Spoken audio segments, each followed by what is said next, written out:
In this video, we're going to go over the course syllabus and some important forms. So over here to the left, click on course syllabus. And this is going to be the same regardless of what stats course you are taking for me this semester. All right. Because they're both the same, which is nice. So let's just go ahead. We're going to go right through this real quick. I'm going to highlight the most important parts, but you should definitely read this on your own. Make sure you understand everything. If you have any questions, just let me know. But the instructor, this is me, Mr. Float or John, doesn't matter. The final exam is due no later than July 29th, 2023 by 11:59 p.m. More on that later. Obviously, this is the summer semester. My office is B415, which is at the South Campus, okay? If that changes, I will let you know because I am now the honors program coordinator. So I might get a new office, but if I do, I will let you know. My department phone number is right here. If you want, you can just go ahead and leave me a voicemail. I automatically get it to my email. And let's see here. The best way to contact me by far is my email address. All right. So that is by far the best way to get a hold of me.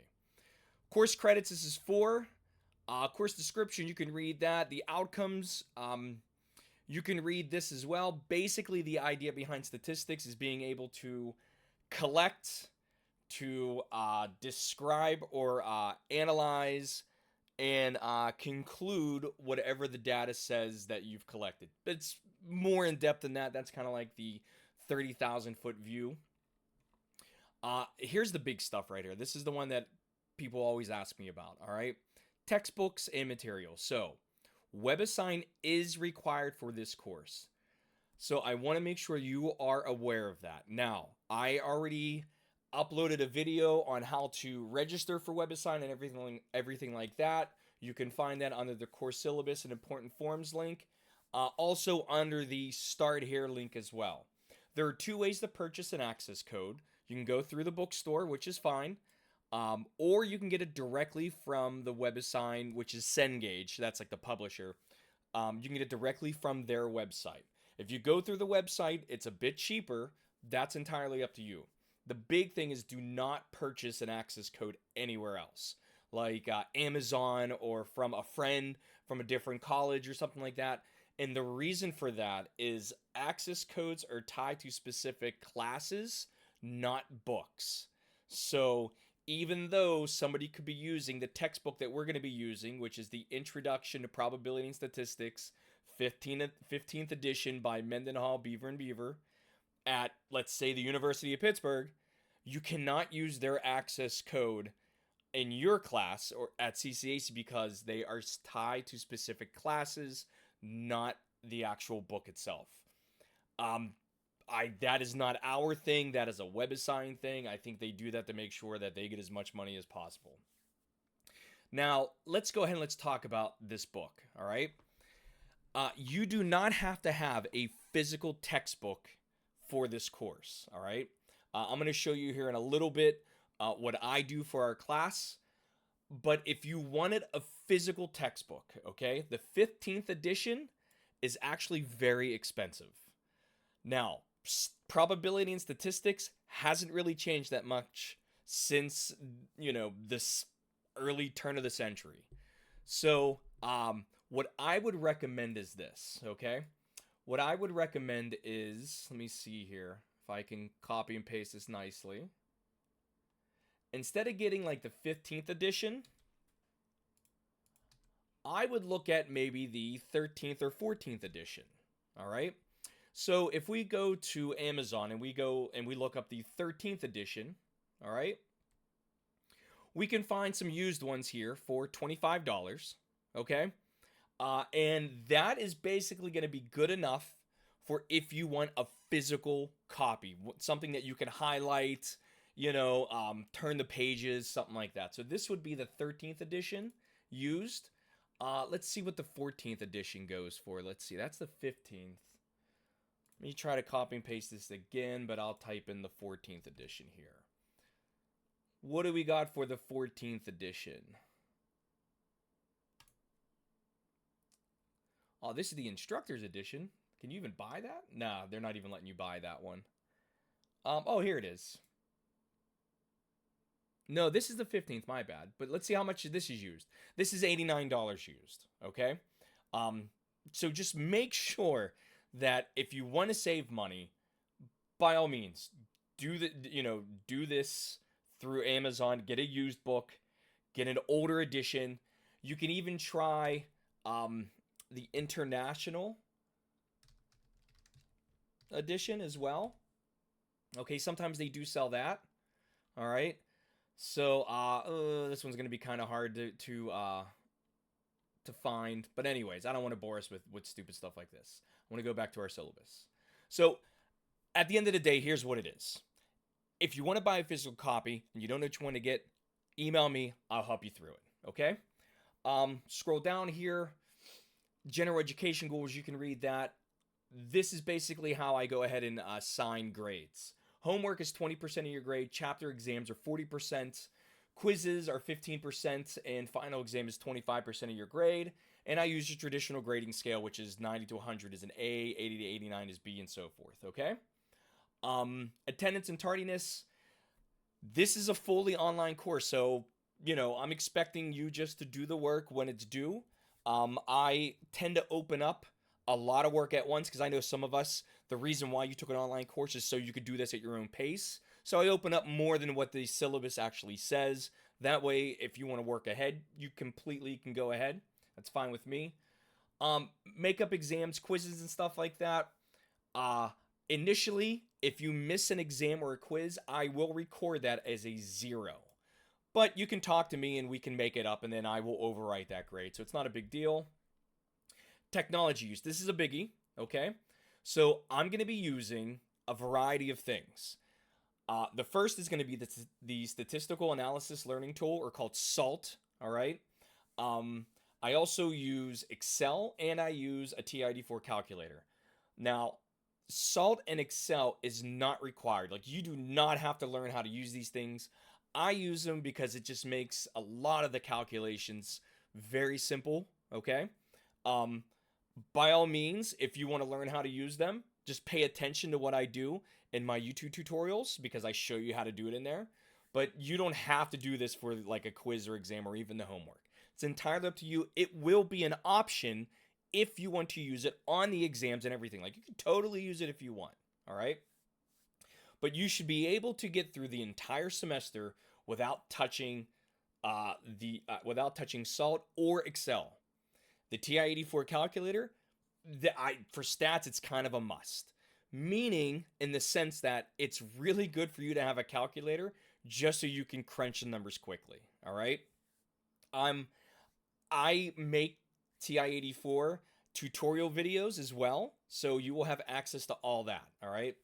I am also the head of our calculator program at the South Campus, which is located in West Mifflin. So if you want to rent a TI-84 calculator, because they are expensive, but if you want to rent one, you can rent one from us for $30.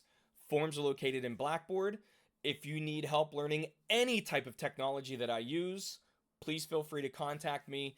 This is anything from, like I said, SALT, Excel, the TI-84, up to and including how I make these videos using OBS software and my Elgato capture card that I have located in my computer. I'm very techie, okay?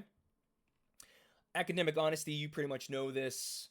Other policies and procedures, please email me if you experience any difficulties, okay? To be successful in math, and I'm just going to read this, you got to participate. It's essential. It's imperative that you come prepared for class. You listen to the lecture videos. You try the examples that I give in class. You keep up with the homework and ask questions, all right? I am definitely available all the time. You got to give me like at least 24 hours to like respond to a question or an email, all right? Assignments. Homework will be completed using WebAssign, all right? Like I said, there's a registration video for that, and I'm going to make a separate video on how to actually use WebAssign once you're inside of it. So the flow of the course is the assignments are usually open Monday morning. That following Sunday night, that's when everything is due by 11:59 p.m. I can always change the due dates of things, All right. One thing I will never do is move up assignments. I will always make them do Sunday. If I feel as though we need more time, I will push assignments back, but I'll never move them up. Okay. It is recommended that you have two different notebooks. Notebook number one includes notes from the reading, the guided notes. I will show you them in a second. Um, Definitions and theorems, techniques, examples from lectures, stuff like that. Notebook 2, you will strictly use for homework or when you have a quiz, you're working through the problems, you're writing them down. That's what goes in Notebook 2. All right? And the reason for that is organization. Organization is the key to success in mathematics and in life as well. So the best thing you can do is just get two separate notebooks and just keep everything separate. If you're working on lecture stuff, get your lecture notebook out. If you're working on homework stuff, get the notebook one out. If you have never even learned how to take notes for a math course, email me and I will make a video to show you the differences between taking notes and then taking notes for a math course. All right? Because they are different. I don't know what you know. So the only way I'm going to be able to help you is if you just reach out. It is important to complete and understand the homework for all the assignments. I'm going to be honest with all of you. The majority of the problems are word problems. They are. All right? So if you are having any struggles, you got to let me know ahead of time. I will be more than happy to sit down and work with you. Cheating, just, don't cheat. It's going to be, we live in a day and age, especially with chat, GPT and all that stuff where cheating runs rampant. And what's going to end up happening is if you cheat, you're going to feel like, oh, hey, I'm great. I got the work done. I don't care. But then it's going to come back to bite you at the worst possible moment in your life. So you're better off just, sometimes you've heard people say this in the past, just do it right the first time. That way you don't have to worry about it later on. It's like one of those things. Communication, you can contact me anytime. The best way to reach me is my email. I usually respond within 24 hours. If I do not, I may have missed your email. Send it again. I will not assume that you are bugging me or pestering me. You've paid for this course. You've paid for my time. So it is only right that I respond back to you, okay? So I will definitely respond back to you. If I don't get back to you in 24 hours, just go ahead and send another email. Obtaining a net ID. If you're watching this, you already did all this because you signed into Blackboard, which is great. And then the rest of this stuff is kind of like emergency notifications, food and housing, drop add withdrawal, Title IX accommodations for individuals with individuals with disabilities, attendance procedure for pregnancy and pregnancy-related conditions, attendance procedure for religious observance, chosen first name procedure for students, my CCAC. I mean, all this stuff you can read. If you have any questions about anything, just let me know. And finally, I will go over a brief kind of walkthrough of what to expect in terms of the syllabus. So week 1, you will have sections 1, 2, 3, and 4 out of chapter 1. The learning activities are lecture problems and practice problems, stuff like that. Web assign, the homework's already listed there. You will have sections 1, 2, and 3 and a quiz. All this, remember, set for week 1 will be due Sunday night. So if our classes start on 5/22, then this will be due 5/28 by 11:59 p.m. Okay? So this basically gives you a game plan on what to expect. Like I said, at any moment in time, I can push things back to give people more time to do stuff. All right? I don't have a problem there. But the most important thing is at the very end, do no later than July 29th, 2023 by 11:59 p.m. is the final exam, which I guess I have to fix this because it is missing the words final exam. So I'm going to go ahead and fix this, and I will upload that later. The thing that I did want to kind of show you real quick is going to be the student notes, okay? So let me go ahead and pull these out. I got to find them real quick here. All right.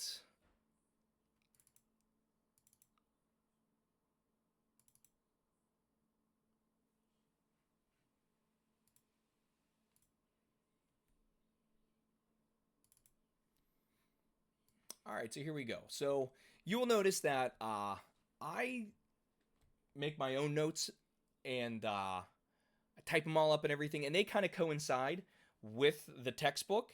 And another thing that I do is I make all my own lecture videos. So they will also coincide with the lecture notes, all right? So on the left-hand side here, you see how it says Chapter 1 describing data with graphs and stuff like that. Oh, sorry, let me go scroll all the way back up here.